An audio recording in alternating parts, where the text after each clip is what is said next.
বাবা বলছেন, আমি শতাধিক বৎসর পর্বত পরিভ্রমণ করে বড় একটা ধন কামাই করেছি। এই শরীরের ওপর কত বরফ জমে জল হয়ে গেছে, তোরা ঘরে বসে খাবি। আরেকবার বলছি, বাবা, তোদের কাতর ডাকে আমার অন্তর বিগলিত হয়, তোদের কাতর ডাকে আমার অন্তর বিগলিত হয়, তাই তো তোদের কাছে ধরা না দিতে আর পারি না। তোদের কাতর ডাকে আমার অন্তর বিগলিত হয়, তাই তো তোদের কাছে ধরা না দিয়ে পারি না। এইবার যে কথাটা আছে বিশেষ করে একটুখানি শুনো, অন্তরটাকে একদম শান্ত করে বাবা লোকনাথের চরণ ধ্যান করে বাবাকে মনের জগতে মনের পটে পরিষ্কার রেখে ভাবো যে বাবা ডাইরেক্টলি তোমাকে কথাটা বলছেন, একদম এক্সক্লুসিভলি যেন তোমাকেই বলছেন কথাটা। কি কথা? আমার যা খুশি আমি তাই করতে পারি, আমার যা খুশি আমি তাই করতে পারি।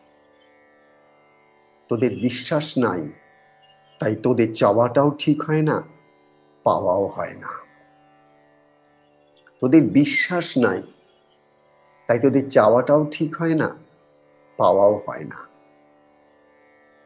আর একটি বাবার অমোঘ শাশ্বত বাণী পড়ছি, যারা ভক্তি বিশ্বাস নিয়ে আমায় বাবা বলে ডাকে, আপদে বিপদে আমার উপরই নির্ভর করে, তাদের ক্রন্দনে আমার অন্তঃকরণ আর্দ্র হয়, দয়া হয়। এই দয়ার মধ্যে দিয়েই আমার শক্তি প্রবাহিত হয়ে তাদের দুঃখ দূর করে। আমি আবার পড়ছি এই কথাটা, একটু বড়।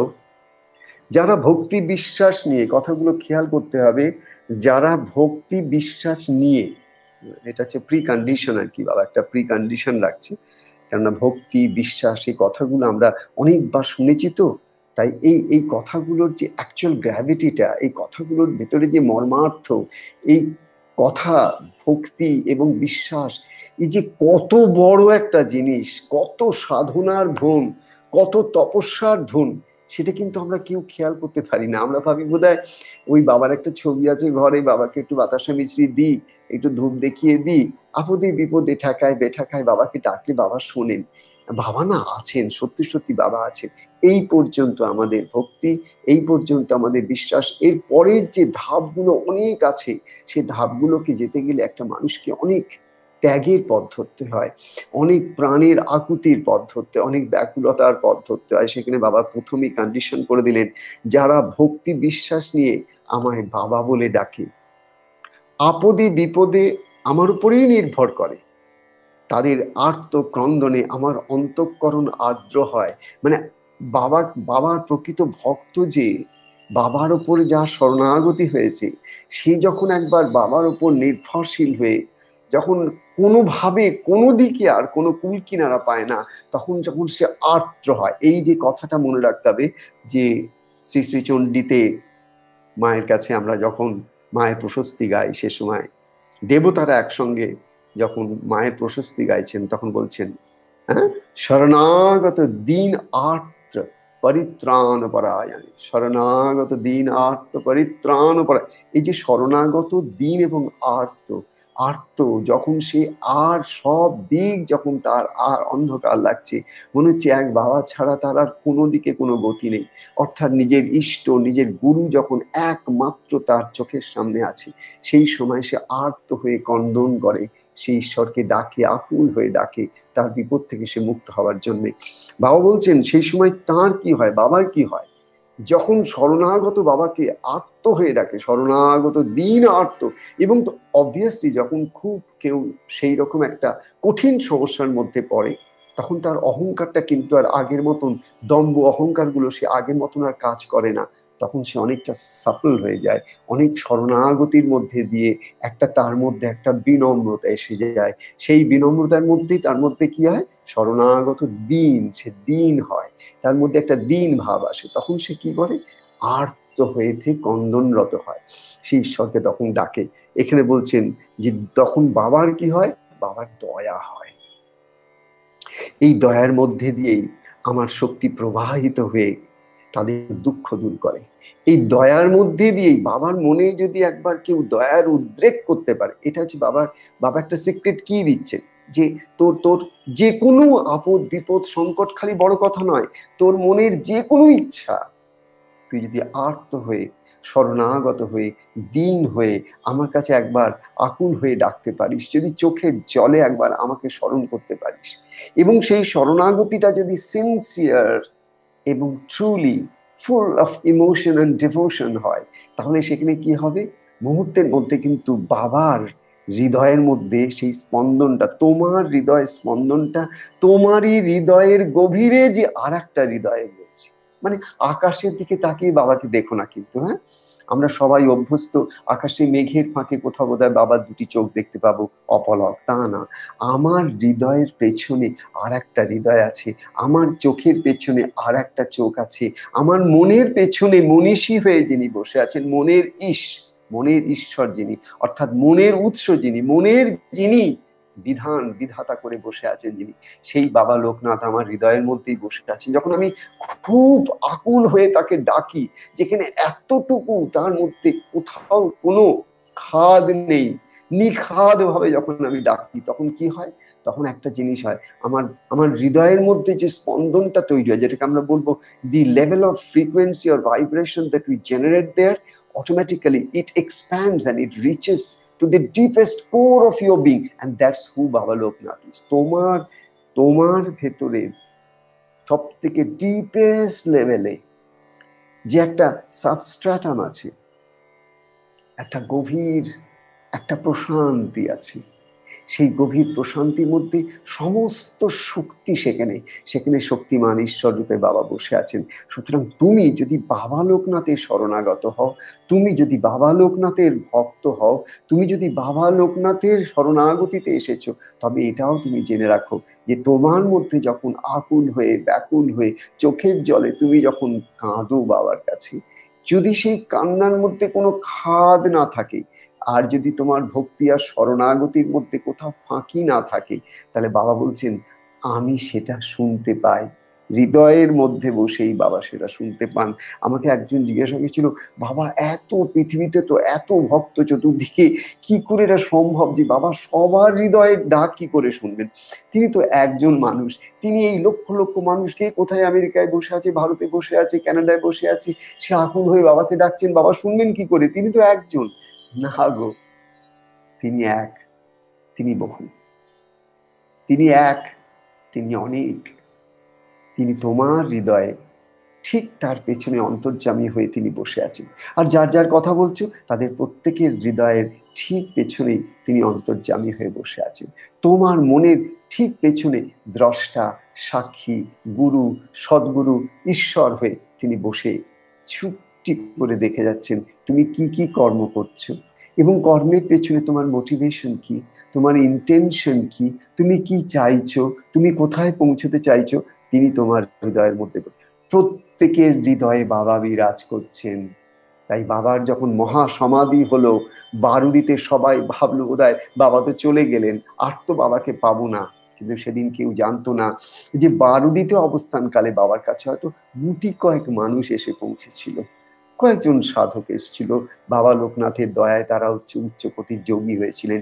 কিন্তু আজকে 100 বছর, 125 বছর পেরিয়ে যত আমাদের বছরগুলো গড়িয়ে যাচ্ছে, আমরা দেখতে পাচ্ছি বিশ্ব জুড়ে বাবার ইনক্রেডিবল লাইফ অফ এ হিমালয় যোগী, যে বাংলা বইটা পড়ছি তার ইংলিশ ভার্সনটা আজকে সারা পৃথিবীতে 25,000 ভক্তদের হাতে পৌঁছে গেছে। অ্যান্ড লেটস নট মানে ফরগেট অ্যাবাউট ইট, যে একটা বই কখনো কেউ একজনই একমাত্র পড়ে না, কতজন তার সেই বইটা পড়তে পারে। তাহলে কোথায় কোথায় বাবা গিয়ে পৌঁছেছেন।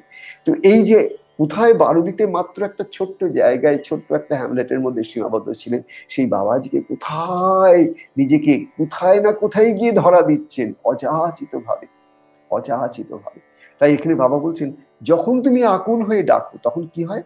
আমার দয়া হয়, আর এই দয়ার মধ্যে দিয়েই আমার শক্তি প্রবাহিত হয়ে তোমার যে দুঃখ, তোমার যে ব্যথা বেদনা, তোমার যে কষ্ট, সেটা কিন্তু দূর হয়ে যায়। এটা হচ্ছে বাবার কথা। অর্থাৎ তোমার মধ্যে যে একটা সংবেদন, তোমার মধ্যে যে আকুতি আকুলতা, তার মধ্যে সে যত নিখাদ হবে, তত তুমি তত তাড়াতাড়ি বাবাকে তুমি স্পর্শ করতে পারছো। আমাদের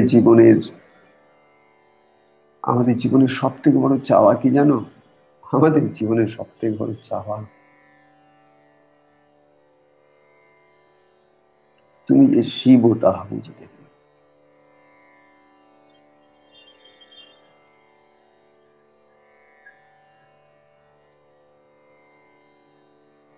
সব চাওয়া পূর্ণ হয়ে যায়, সব চাওয়া পূর্ণ হয়ে যায় যেদিন আমরা বুঝতে পারি তিনি শিব।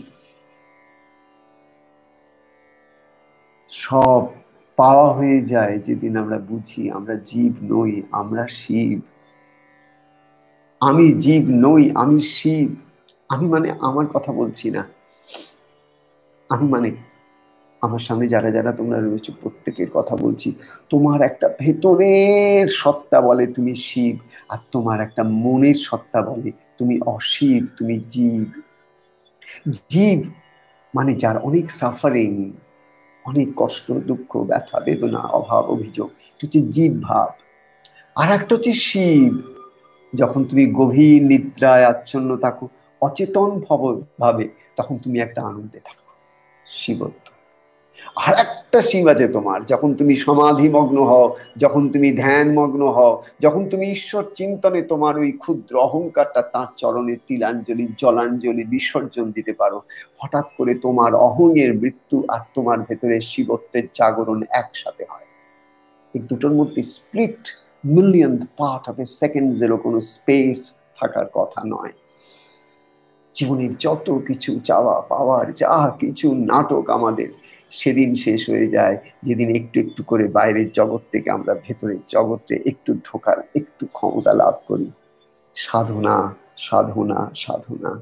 একটু একটু করে ত্যাগ স্বীকার করলে, ও কি বললো, সে কি বললো, আহা এরম কেন হলো, তেমন কেন, কি হবে, কি হবে, কি হবে, এইগুলোকে যদি একটু বাবা লোকনাথের চরণে বা নিজের গুরু, নিজের ইষ্টের চরণে দিতে দিতে একটু একটু করে তোমার মনের মধ্যে যদি এই আস্থার, এই বিশ্বাসের যায়, গুরু আমার সাথে আছেন, আমার কিসের ভয়। যেদিন এই বিশ্বাস এসে গেল, ইষ্ট আমার সাথে আছেন, আমার কিসের চিন্তা, এই ভাব নিয়ে যখন তুমি তোমার দুশ্চিন্তাগুলো আসার আগেই তাদের মৃত্যু ঘোষণা করে দাও, দেখবে আস্তে আস্তে তোমার মনের জায়গাটা একটা সুন্দর একটা একটা আসন তৈরি হয়, যেখানে সে গুরু আসন করতে পারেন, যেখানে সে ইষ্ট তোমার আসন করতে পারেন, সেখানে তুমি যা ইচ্ছে করবে তাই সঙ্গে সঙ্গে পূর্ণ হয়ে যাবে। তোমার ইচ্ছা তখন ঈশ্বরের ইচ্ছা। তাই আজকের দিনে তোমাদের সকলকে বাবা লোকনাথের অনেক আশীর্বাদ জানাচ্ছি, অনেক আশীর্বাদ জানাচ্ছি। বাবার দয়ার, দয়ার কোনো শেষ নেই, দয়ার কোনো শেষ নেই, বাবার দয়ার কোনো শেষ নেই। যত ঘোর অন্ধকার চতুর্দিকে থাক না কেন, জানবে একটা অন্ধকার ঘরের মধ্যে যদি একটা ছোট্ট দেশলাই জ্বালাও গো, সারা ঘরটা আলোকিত হয়। একটা দেশলাই জ্বালাবার প্রয়োজন।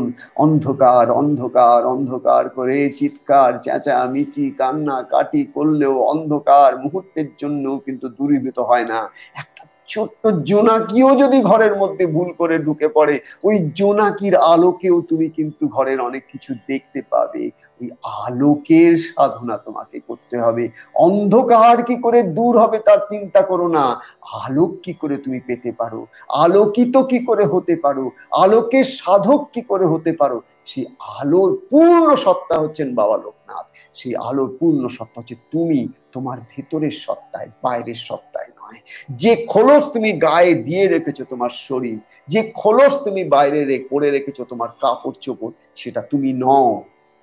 তোমার মূল সত্তায়, তোমার যে ভেতরের একটা সত্তা আছে, সেই সত্তায় কোনো পাপ স্পর্শ করতে পারে না, কোনো অভাব ছুঁতে পারে না, কোনো ব্যথা বেদনা দুঃখ কষ্ট জরা মৃত্যু ব্যাধি কিচ্ছু স্পর্শ করতে পারে না। এই চিন্তায়, এই ভাবনায় যত তুমি উদ্বুদ্ধ হবে, যত ভেতর থেকে উদ্বোধন করবে, ভেতর থেকে জাগাবে সেই শক্তিকে, তত তাড়াতাড়ি দেখবে কেমন তেমন, কত তাড়াতাড়ি তুমি এই বাইরের এই ঝুট ঝামেলার থেকে, কোথা থেকে তুমি জানো, সবার মধ্যে থেকেও জানো, কিন্তু তুমি একটু আলাদা হয়ে গেলে। তুমি কোনোদিন বাইরেটাকে পুরোপুরি নিজের মনের মতন করতে পারবে না গো। শত আকাঙ্ক্ষা বাবার সামনে একটা একটা করে যদি প্লেস করো, বাবা যদি প্রত্যেকটা তোমাকে তথাস্তু তথাস্তু তথাস্তু বলে তোমার সমস্ত আকাঙ্ক্ষা পূর্ণ করে দেয়, এতে তোমার সমস্যা দিনে দিনে চতুর্গুণ বেড়ে যাবে গো, চতুর্গুণ বেড়ে যাবে। বরঞ্চ বাবা তোমার সমস্ত আকাঙ্ক্ষা গুলো পূর্ণ করছেন না, একদিক দিয়ে ভালো, একটু জায়গায় রেখেছেন, সেই ফাঁক দিয়ে তুমি একদিন প্রকৃত আকাঙ্ক্ষাটা জানাবে তাকে যে ও ঠাকুর তোমাকে চাই। তোমার চরণ দুটো চাই। সব চাওয়া তো দেখে নিলাম, পূর্ণও তুমি করলে, কিন্তু পেলাম কি ঠাকুর? পেলাম কিছুই নয়। এবার চাই তোমাকে। সুতরাং এই কথাগুলোকে একটু স্মরণ রাখবে, কারণ সত্যের পিপাসা খুব কম লোকের হয়, মিথ্যার পিপাসা জগৎ জুড়ে। তাই সত্যকে কেউ চিনতে পারে না, কারণ তার ভেতরে সত্যের পিপাসার অভাব। যেদিন তার মধ্যে সত্যের পিপাসা আসে, যার মধ্যে সত্য আছে, সে তাকে দেখলেই চিনতে পারে গো, দেখলেই চিনতে পারে। আর একবার যখন চিনে তাকে আসে ছাড়ে না। যেমন যেদিন আমি প্রথম আমার গুরুদেবকে দর্শন করলাম, ফার্স্ট টাইম, খালি একবার চোখে চোখ, এক মুহূর্তে বিকিয়ে গেলাম।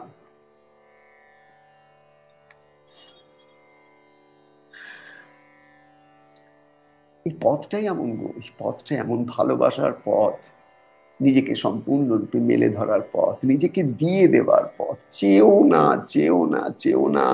এই পথে কি জানো, না চাইতে তিনি উজোড় করে দেন। আর যারা চায় তাদের কম পড়ে গো, কম পড়ে। যারা চায় তাদের কম পড়ে। চেও না, দেখবে আস্তে আস্তে করে তোমার ভাণ্ড ভরে যাচ্ছে।